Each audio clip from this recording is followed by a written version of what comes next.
The four men were supposed to arrive together on time at Luton Station and be caught on CCTV at 07:21:54 am, entering the station, but three of them are not on the same video frames as Hasib Hussain, so have to be inserted later using computer software. Hence the obviously and very badly doctored official single frame time-stamped photo that we have been shown from the CCTV outside Luton Station. They can't show them moving because it has been faked. That's why they show only one single frame still photo. Why did the authorities have to fake this photo? They would have had to fake it because three of the actors missed the tube trains that they were supposed to catch and which blew up without them being on board. And so there was no video footage from Verint systems of them boarding the three tube trains for the authorities to be able to use as false evidence to try to prove to the public that the Muslims were guilty. So they had to doctor and show us the fake photo instead. Remember what Michael Portillo said on the May 2004 BBC Panorama programme. The coverage is going to be organised. So far, they are apparently running according to the training exercise plan and on schedule. Fifth chapter title, The Ghost Trains. Unfortunately for the people who have organised the event, the train that the four Muslim actors are supposed to catch, the 07:40 am train to King's Cross Thameslink, has been cancelled, and the next one too, so they cannot possibly make it in time to catch the tube trains that they were supposed to catch as part of the training exercise. The best laid plans of mice and men often go awry, as the hand of God interferes. In spite of official confirmation that the 07:40 am train was cancelled and the next one too, the Home Office report still contains the lie that the non-existent 07:40 am train was the one that the four Muslims caught. The authorities have to keep lying about it in order to continue to try to make the public believe that three of the four Muslim men who boarded a train from Luton to King's Cross arrived in time to catch the three tube trains that blew up. In doing so, the authorities make it perfectly clear that the truth of what happened that day is of no importance to them.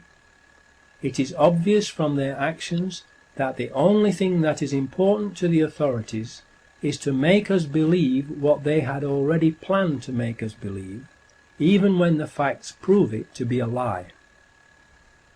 The first available train the Muslim actors can catch gets them to King's Cross after the tube trains have already left without them.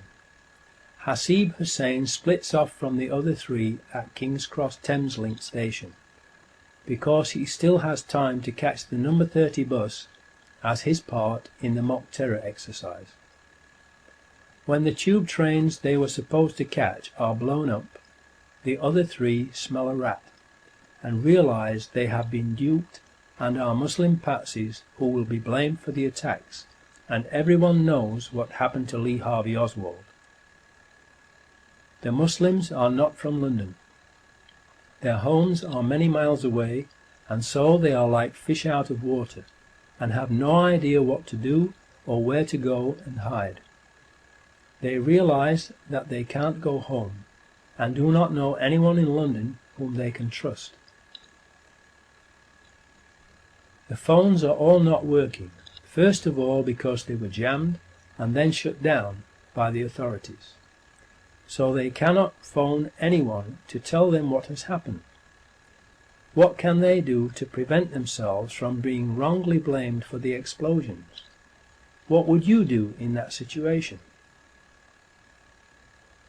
On one of the early TV news broadcasts that day, a newsreader announced that a report has come in that 3 of the terrorists involved in the bombings had been shot and killed by the anti-terrorist branch of the police at Canary Wharf in the Docklands area of London's East End.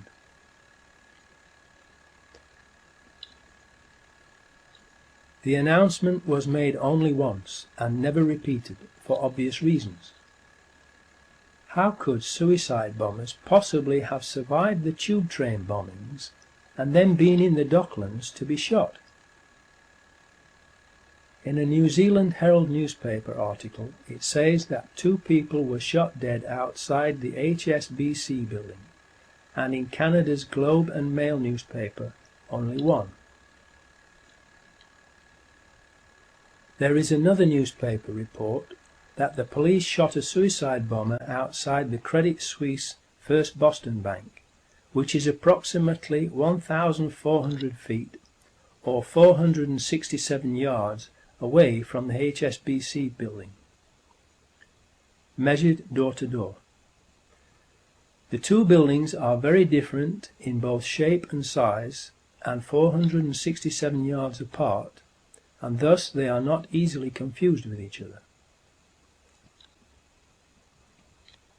Police were yesterday probing reports a man had been neutralized outside Canary Wharf. It is believed the man was shot dead by police marksmen outside the Credit Suisse First Boston Bank, South London Press. That means that the police shot and killed at least 3 suicide bombers in Canary Wharf on 7/7/2005. How could suicide bombers, who were supposed to have blown themselves up on the 3 tube trains, have survived and been shot dead at Canary Wharf? If we have at least 3 of the 4 suicide bombers shot dead at Canary Wharf, and we know they weren't on the tube trains that blew up, because the 07:40 AM train from Luton to King's Cross was cancelled that day, then we have overwhelming proof that they did not blow the tube trains up, and that the blowing up of the 3 tube trains was an inside job. At the Canary Wharf Docklands site there are media companies for the Muslim patsies to have told their story to and cleared their names if they could, and 2 possible escape routes: via air from the nearby London City Airport that has flights to 34 destinations in the UK and Europe, and, if they couldn't fly out, there was the possibility of getting a boat across the Channel to France. 6th chapter title: The number 30 bus. The 4th Muslim backpacker, Hasib Hussain, who has been blamed for the number 30 bus bombing, is reported to have been seen wandering around London, going into McDonald's and eating a beef burger. He is reported to have tried unsuccessfully to contact the other 3 by phone on Euston Road outside King's Cross at 08:55 AM, but the phones were not working because they were first of all jammed and then shut down by the authorities.